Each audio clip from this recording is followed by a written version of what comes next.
Alrighty. Well, welcome.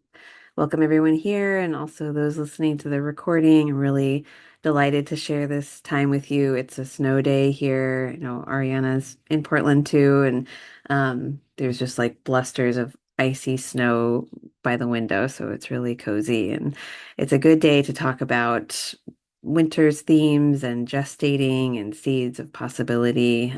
So I hope this time is really useful for you.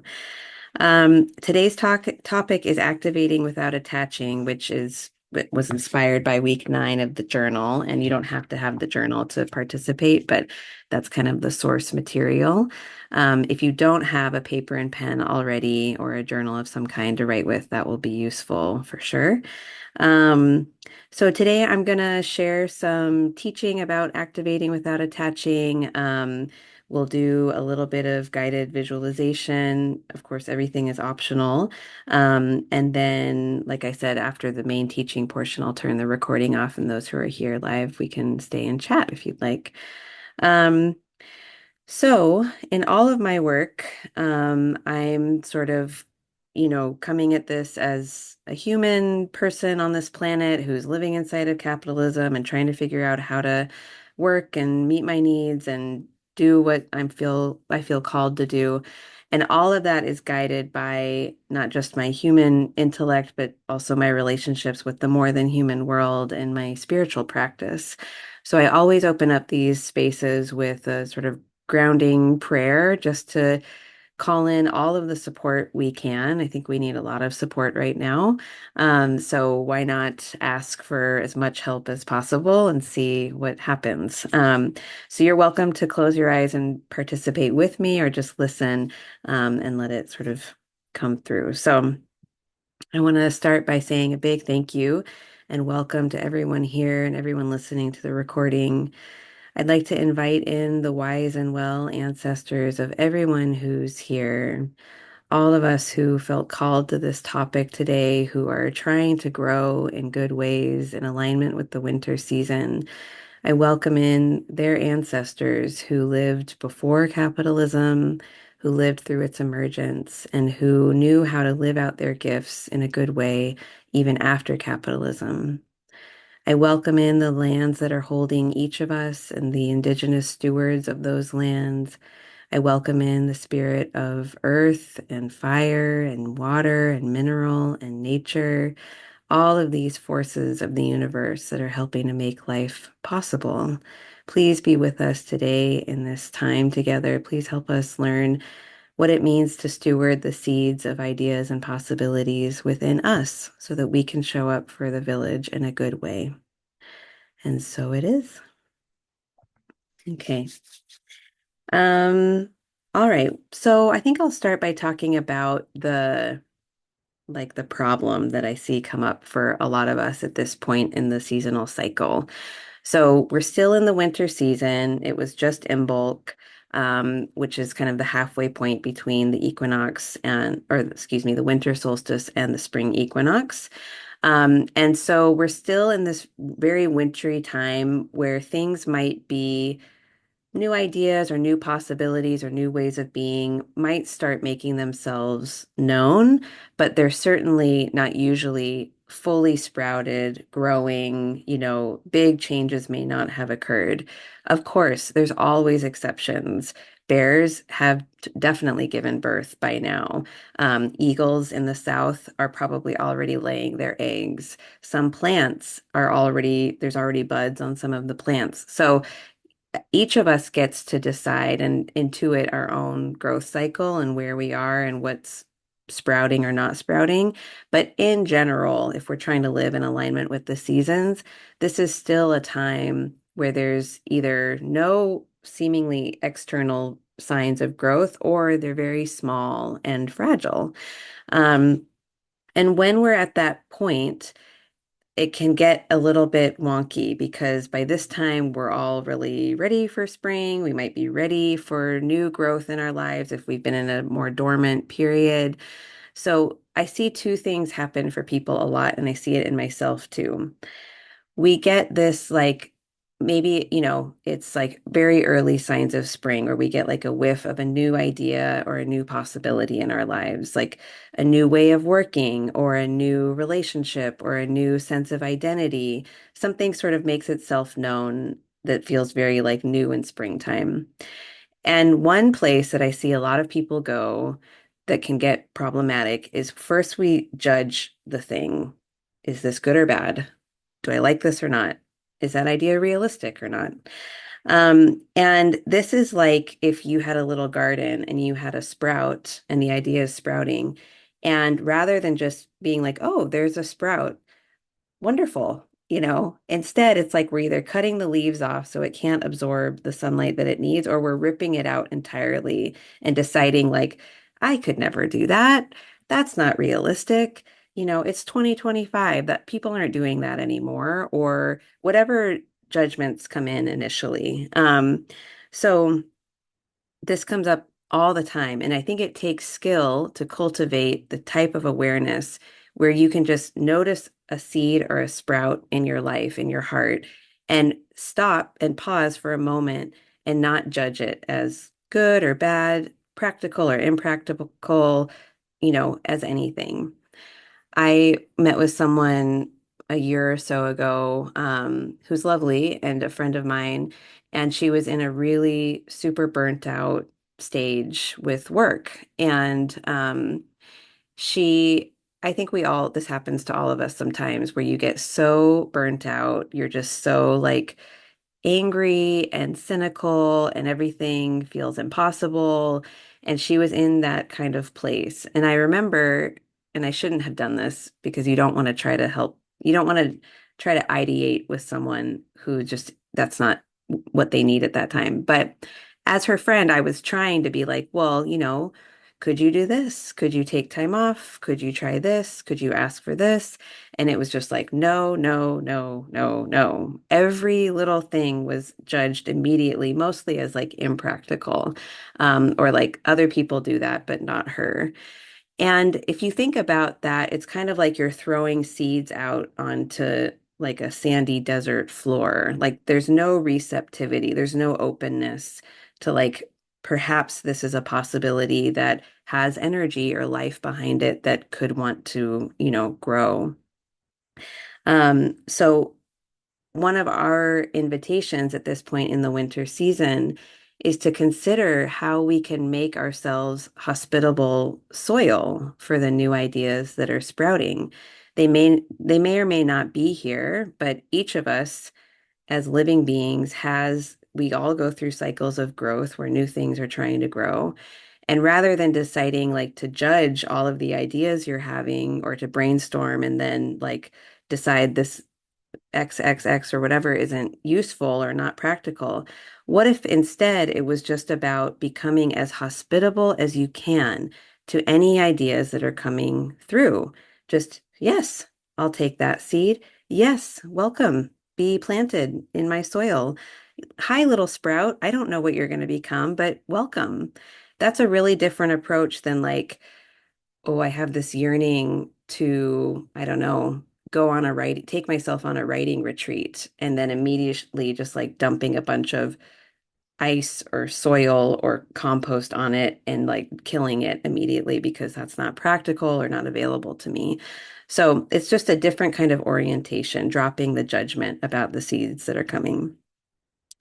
The second problem that I see come up a lot at this stage in the seasonal cycle is that maybe we like a certain seed or we like a certain idea or a possibility. Like maybe I have a new idea for like a something I would like to do in my business or to offer people, and it feels kind of exciting.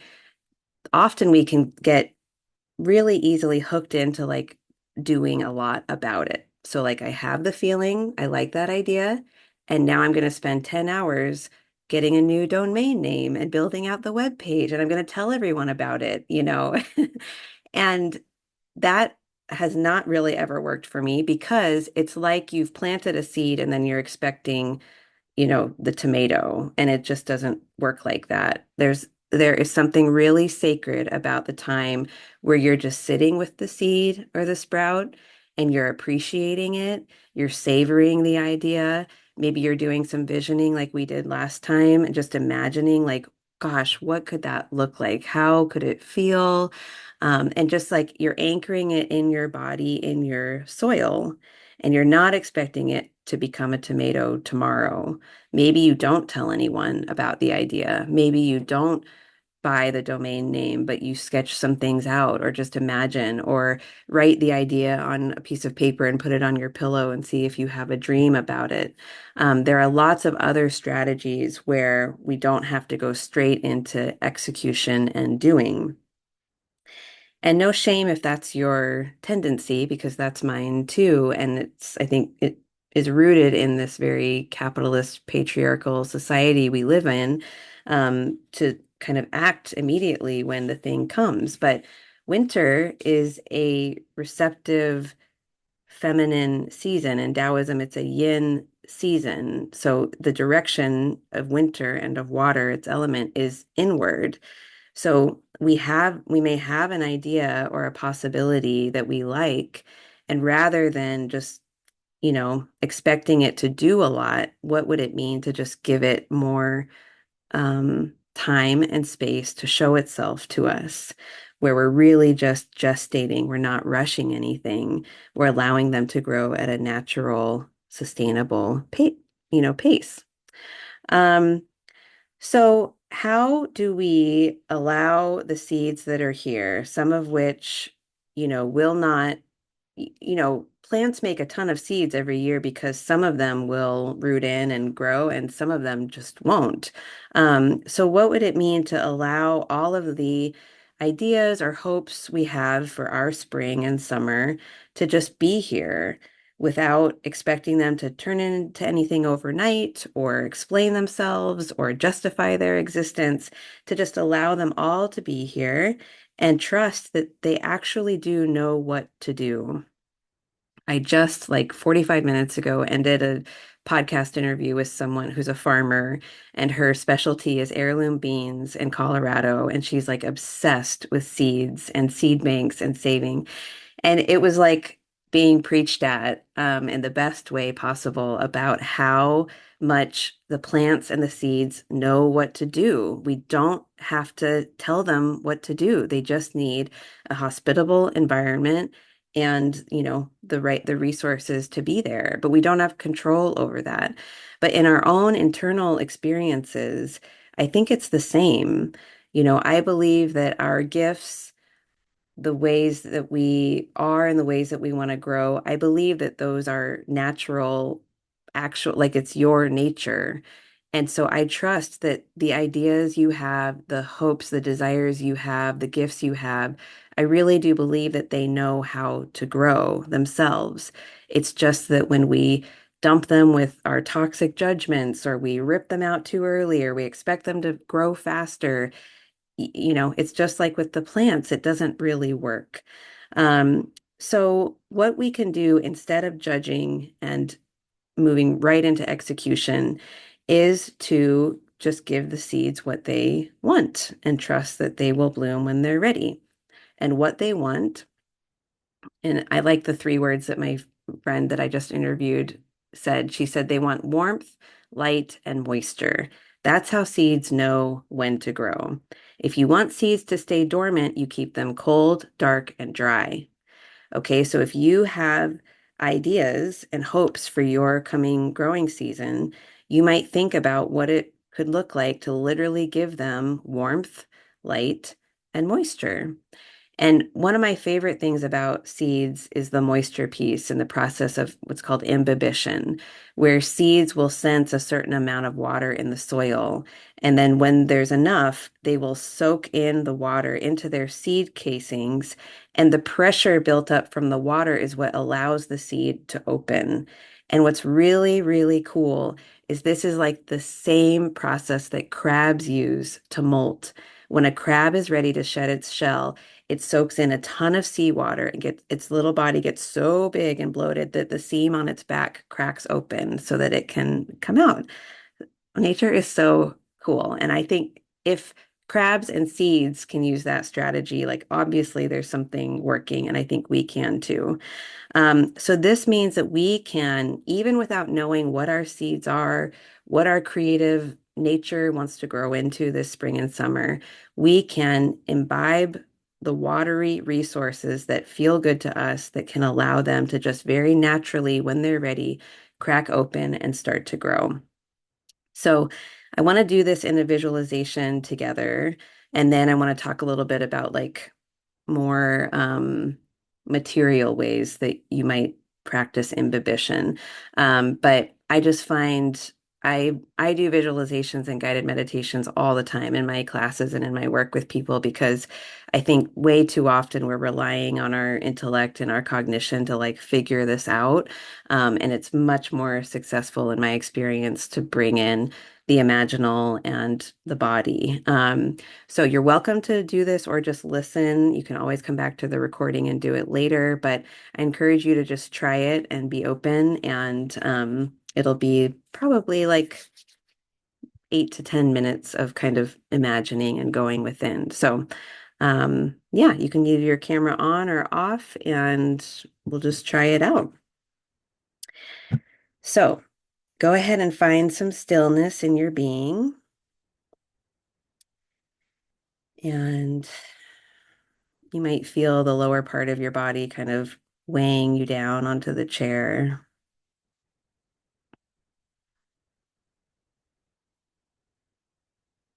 If it feels good, you could have your feet touching the floor, your palms face down on your legs or flipped up.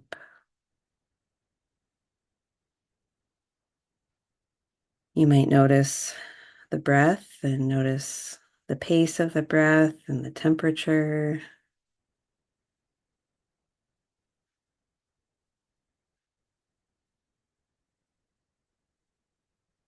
You might want to slow down your breath so that your exhale is longer than your inhale.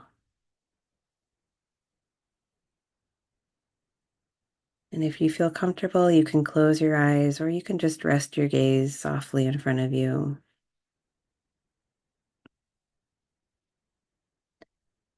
And see if you can bring your attention to where your seat meets the chair, your root chakra, your root connection.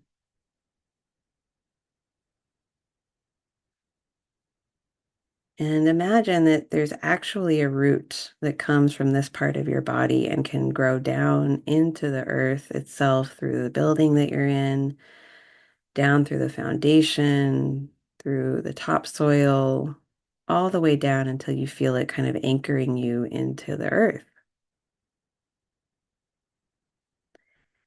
And this is a way that you can connect to the earth, communicate, and also draw up resources that you need.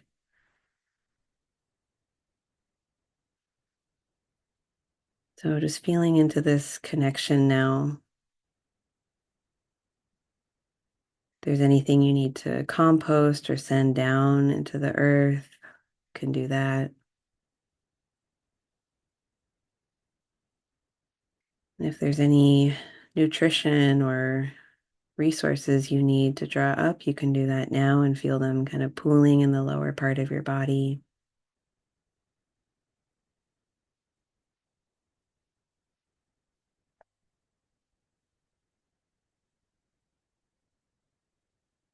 And now I invite you to bring your attention to the crown of your head. And just like you have a connection point to the earth, you also have one to the sky. So you might imagine a small string that goes up through the roof of the building you're in, all the way up into the sky, through the atmosphere, all the way to a star. And your string can kind of anchor into that star. And just like your connection to the earth, you can pull in some starlight or energy down through the crown of your head. You can send up any stagnation or mental fog that needs to be given away to the universe.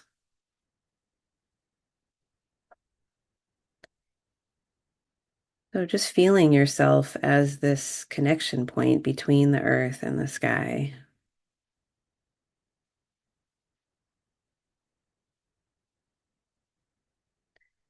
And now I invite you to just feel the water that's already in your body,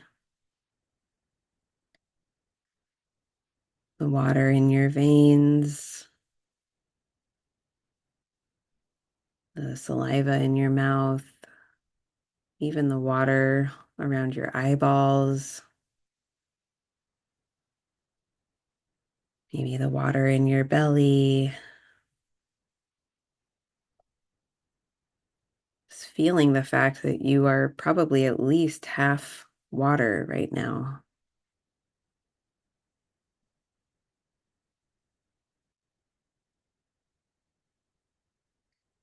And then tracking with just some very gentle awareness and seeing if there is a place in your body today where there are seeds living, seeds of hope or possibility or new ideas.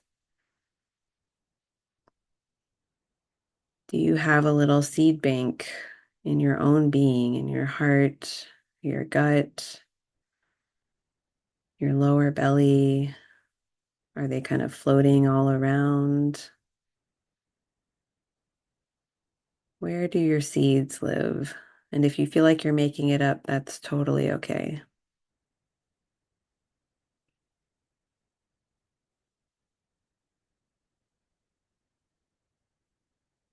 Taking a deep breath and imagining that you can surround some or all of these seeds with water that you have in your being, creating little watery pockets for these seeds, just so that they know there's enough hydration, that this is a safe place for them to grow, surrounding them in water and telling them that you will do your best not to rush them or judge them when they appear, that they are welcome here in your being.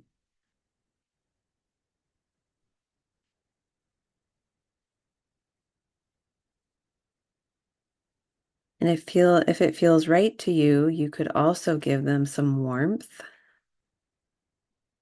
or light, imagining them surrounded in light or warmth. You could imagine planting them in your own soil if you feel like they're ready.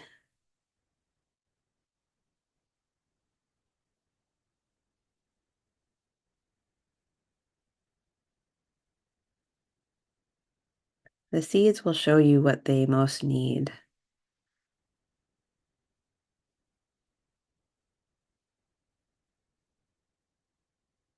And if you have any questions for the seeds themselves, these new ideas or threads of identity or possibility, you can ask the seeds your questions now and just see if you get an image or a word in response.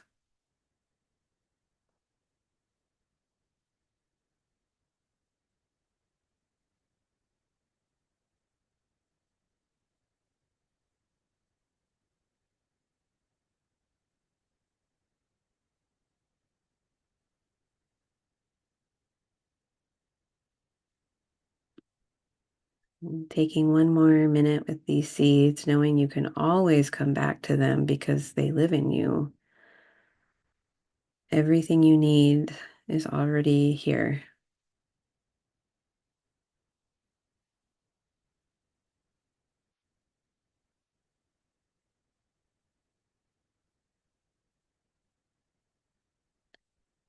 So, whenever you feel complete, you can allow the seeds to just float away or be planted or nest wherever feels natural, kind of putting them to bed for now.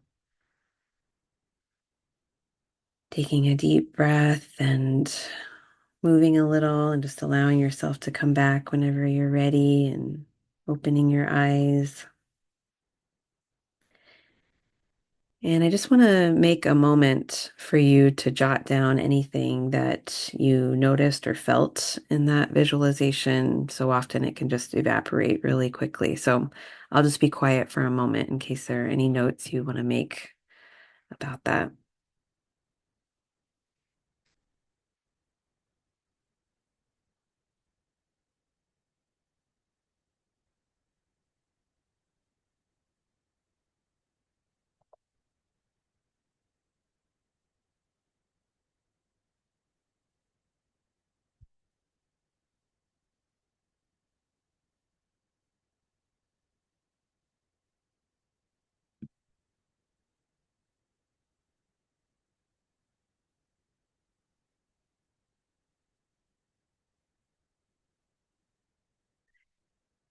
Okay.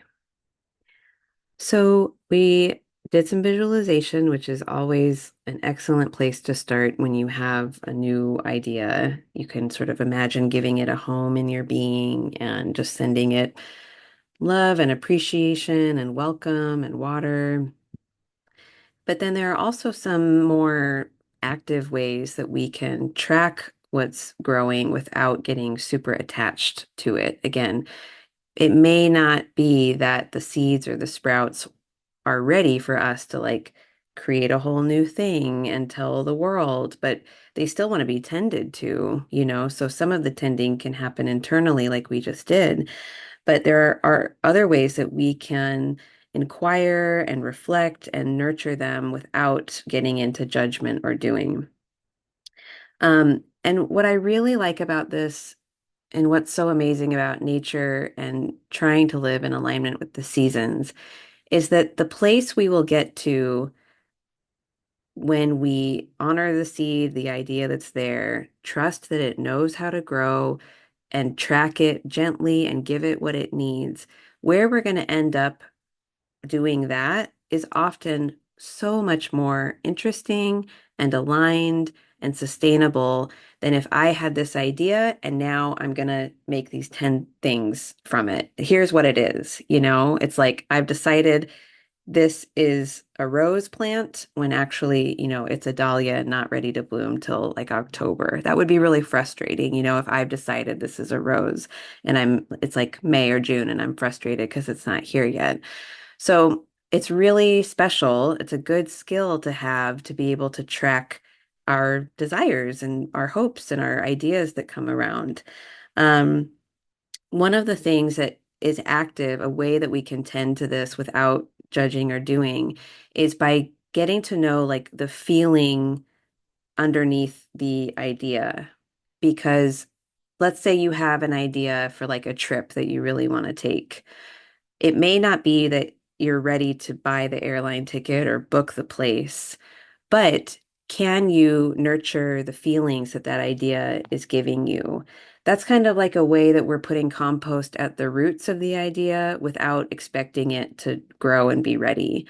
So let's say that a primary feeling that you get when you imagine this idea coming to life is like a sense of adventure rather than obsessing over like, you know, ticket prices and where exactly you're going to go and how are you going to make it work, could you spend a little bit of time just cultivating a sense of adventure to sort of feed the roots of that idea? Like, could you make a Pinterest board of things that make you feel that way, or watch a documentary that gives you a sense of adventure, or listen to certain music that that cultivates that feeling state in you already.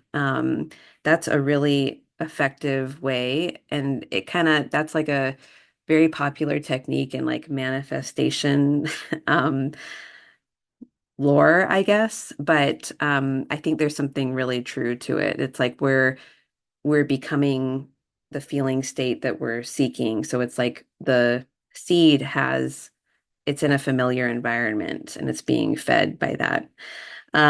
Or if I could give another example in case it's helpful, let's say um, you really want to leave your job. You're like fantasizing about leaving, and maybe it's not time to do that yet because things just aren't lined up and it's not the right time. But what are the feelings that you get when you imagine leaving? Maybe it's like, oof, big sense of relief or spaciousness or lightness. Maybe you can't leave yet, but what are some things you could do to feel that way now so that it just sort of naturally builds on itself, and you get the relief you're looking for without putting all of your without gripping onto this one idea that like it has to be leaving the job. And it may very well be that you do end up leaving your job, but something gets really funky when we sort of energetically like grip and hold on and put everything into like that one possibility has to happen. Because if there are many seeds in you, there are many different ways that you can feel relief and spaciousness, and you can do it, you can have it now instead of feeling like you have to wait for some big harvest in a few months. So that's one really helpful way to be active in nurturing these seeds without like crushing them with our judgment and execution. Um, you might also think about like creating again the type of environment that the seeds need. So if seeds need a certain level of water in the environment to grow, what are some activities that make you feel like watery? What are sort of, how can you pull in more water into your experience now, especially while it's still winter and water season? Spiritual practices, swimming, going to the ocean or the river, doing whatever helps you to feel really in flow with something, intuitive movement, drinking water with herbs in it or fruit. Um, it may not seem related, but I believe that this change is happening on again, not just an intellectual cognitive level. And so often we wait until it's like, um, we're waiting for like the 5-year plan or like the very obvious material changes, but there's a lot we can do very early on to kind of nurture those and be have agency in our lives without like waiting for the thing to be ready. So I would encourage you to think about like how to just bring more water into your existence and trust that again, the seeds inside of you will pick up on that and they'll know what to do. They'll know how to grow. Um, let's see. I think that's most of what I wanted to share. And then, of course, we can discuss more after I stop the recording. But let me see if there's anything else that wants to come through.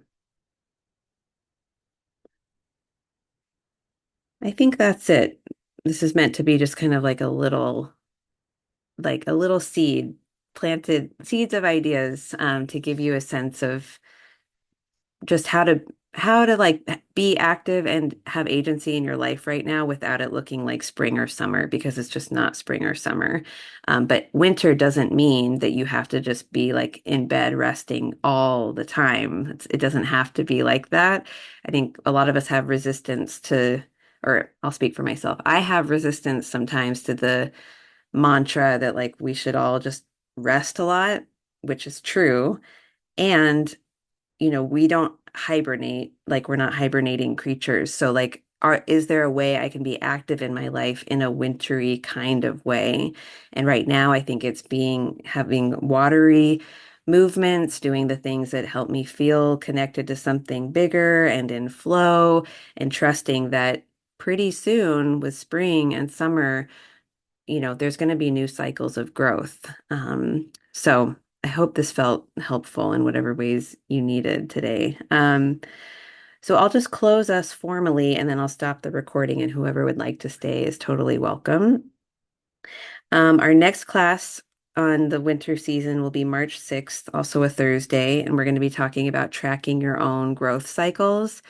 So again, it's really important, because in our culture, we are taught that it should always be summer, basically, or spring, maybe. Like you should always be coming up with new ideas, doing new things. You should be at the height of productivity and growth and abundance all the time, which just isn't practical or sustainable.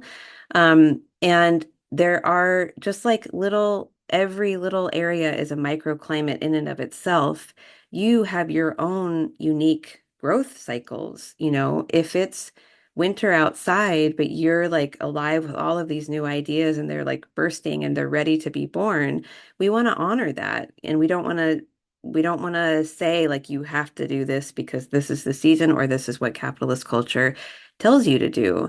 But if we don't know our own microclimate and what our own autumn was like and how much compost are we working with or has there been enough water, then it can get really frustrating and challenging to know what do I do right now? I want to be well. I want to grow when it's time. I want to do this in a natural way.